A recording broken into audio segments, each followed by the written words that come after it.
রিনা একটি সংস্থা থেকে 1200 টাকা সরল সুদে কিছু বছরের জন্য ঋণ নেয়, যেখানে সরল সুদের হার যত বছরের জন্য ঋণ নেওয়া হয় তার সমান। কি বলছে? ঋণ নেয় যত বছরের জন্য ঋণ নেয়, সেখানে সুদের যে হারটা আছে দুটাই সমান। যদি সে এত টাকা সুদ হিসাবে পরিশোধ করে তবে সুদের হার কত ছিল? ঋণ এবং সুদের হার দুটাই সমান। আমরা এইভাবে করতে পারি এটাকে 1200 টাকার যদি আমরা দুটোকে যদি এক্স ধরে নিই, ঠিক আছে, ঋণ প্লাস সুদের হার, এটাকে আমরা এক্স ধরবো, এটাকে আমরা এক্স ধরবো, কারণ দুটোই সমান। এক্স বছরের জন্য X% সুদ নিয়েছে, X% সুদে 1200 টাকা নিয়েছে।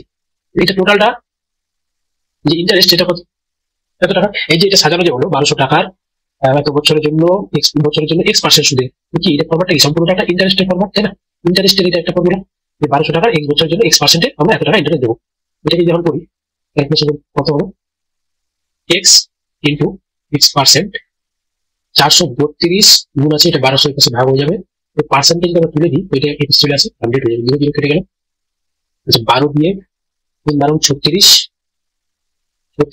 36 থেকে ওদিকে থাকলে 4 5 6 7 72, 6 12 72। এক্স ইন্টু এক্স করলে কি হবে? এক্স স্কোয়ার 36 স্কোয়ার করে নিলে হবে রুট 6 ইন্টু 6। অতএব এক্স এর ভ্যালু আসলে কত? 6। এবার এক্সটাকে আমরা ইয়ারেও আছে, আবার এক্স আবার পার্সেন্টেও আছে, বলেছে দুটোই সমান, আমাদের ভ্যালুটা ঠিক চলে আসছে।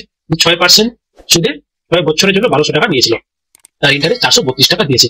কত নম্বর অপশন? এটা এ নম্বর অপশনে দেওয়া আছে 6%। ওকে,